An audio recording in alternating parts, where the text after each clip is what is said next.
नमस्ते दोस्तों, मेरा नाम रानी है और मैं आज ले आई हूँ ऐसी एक सत्य घटना पर आधारित कहानी जिसे सुनकर आपके भी रोंगटे खड़े हो जाएंगे।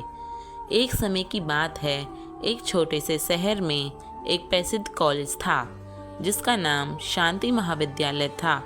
यह कॉलेज अपने उत्कृष्ट शिक्षा के लिए जाना जाता था, लेकिन इसके पीछे एक भयानक राज छिपा हुआ था। कॉलेज के पुराने भवन के अक्सर अजीबोगरीब घटनाएं होती रहती थीं। यानी कि जो कॉलेज था उसमें अक्सर ऐसी घटनाएं दिखाई देती थीं मानो जैसे उसमें कोई भूत प्रेत का साया हो या फिर उसकी दीवारों से कोई ऐसी चीज चिंगाड़ रही हो जिससे पैरानॉर्मल एक्टिविटीज़ का महसूस होने का चीज़ें वहाँ पर दर्शाती थीं। कई छात्रों ने रात के समय अजीब आवाज़ें सुनने और एकदम अजीब बिहेव से साए देखने की बात भी टीचर्स को बताई थी कि अक्सर हम लोग यहाँ पर अजीब अजीब आवाज़ सुनते हैं और ऐसा लगता है जैसे कोई साया हमारी छत पर घूम रहा है, या मानो जैसे हमारी खिड़की के बाहर खड़ा हुआ है, या मानो जैसे हम लोगों के पीछे ही मंडरा रहा है। लेकिन कोई भी इस बात पर विश्वास नहीं करता था क्योंकि कोई भी नहीं चाहता कि उनके कॉलेज का नाम खराब हो। टीचर्स एंड प्रिंसिपल बच्चों को धमकाकर बोलते थे कि ऐसी अंधविश्वास जैसी बातें कॉलेज में तुम लोग ना फैलाओ क्योंकि हम नहीं चाहते हमारे कॉलेज का नाम बदनाम हो। मानो जैसे कि प्रिंसिपल सब कुछ जानता था और जानकर भी वो कुछ भी बच्चों को नहीं बताना चाहता था, क्योंकि सभी यह बात जानते थे कि अगर इस चीज़ की कल्पना किसी को हो गई या फिर इस चीज़ की बहक भी किसी को हो गई तो इस कॉलेज में लोग आना पसंद नहीं करेंगे।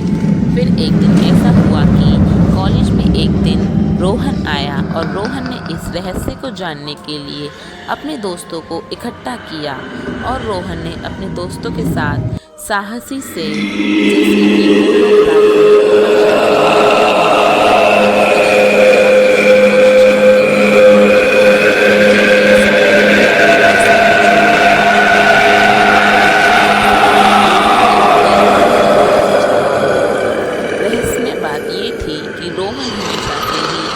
बहादुर और साहसी लड़का रहा था जिसको हमेशा से रोमांच के लिए तत्पर रहता था।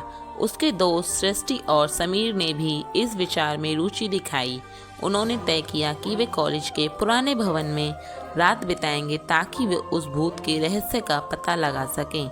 जैसे ही रात का अंधेरा बढ़ा, तीनों दोस्तों के अपने इकट्ठे किए और कॉलेज के पुराने भवन की ओर बढ़ दिए। भवन का वातावरण बहुत ही डरावना था क्योंकि चांदनी रात थी और चारों तरफ कोई नहीं था, घंघोर अंधेरा। लेकिन रोहन इतना ज़्यादा साहसी लड़का था कि किसी का भी नाम लेते हुए बस आगे बढ़ दिया और अपने दोस्तों को अपने साथ लेकर चल दिया। क्योंकि रोहन कभी को अपने दोस्तों को बोलता है और वो बोलता है, हम यहाँ डरने नहीं आए हैं, हम लोग यहाँ पर ये पता करने आए हैं कि यहाँ सच में भूत है या नहीं है, क्योंकि हम लोग यहाँ पर एक भूत का सामना करने आए हैं। अब वो तीनों जैसे ही आगे बढ़ते हैं और रात बढ़ती चली जाती है, उनके चारों तरफ से अजीब अजीब सी आवाज़ें गूंजने लगती हैं, मानो जैसे कोई उनको बुला रहा हो या कोई उनको पुकार रहा हो। फिर एकदम जैसे उसकी दोस्त बोलती है, क्या रोहन, तुम्हें ये अजीब अजीब आवाज़ें सुनाई दे रही हैं जो मुझे सुनाई दे रही हैं? रोहन कहता है कि हाँ, आवाज़ें तो मुझे भी सुनाई दे रही हैं, पर ये आ कहाँ से रही हैं? अब वे लोग एक गहरे कमरे की ओर पहुंच जाते हैं। कमरे में एक पुरानी टेबल और कुर्सियां रखी थीं। जैसे ही अचानक वो लोग दरवाज़ा ज़ोर से खोलते हैं तो उनके ऊपर एक जाला आ गिरता है, जिसे देख वे तीनों डर जाते हैं, मानो जैसे उनको एकदम से किसी ने चौंका दिया हो।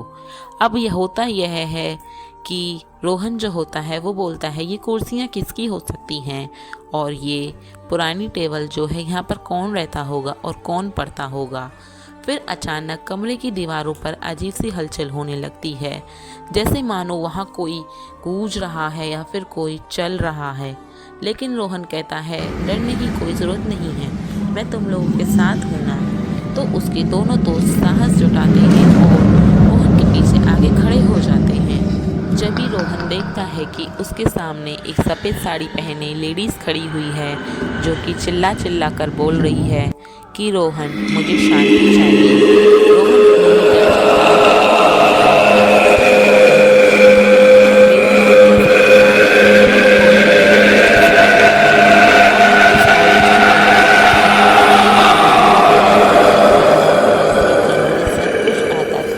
लेकिन मेरे साथ जो हुआ उसे सुनकर तुम लोग भी रो पड़ोगे, क्योंकि इस कॉलेज में घटने वाली घटनाएं इतनी ज़्यादा खौफनाक होती हैं जिसका मैंने कभी कल्पना भी नहीं करी थी, और मैं कुछ भी सोचे समझे बिना इस कॉलेज में आ गई।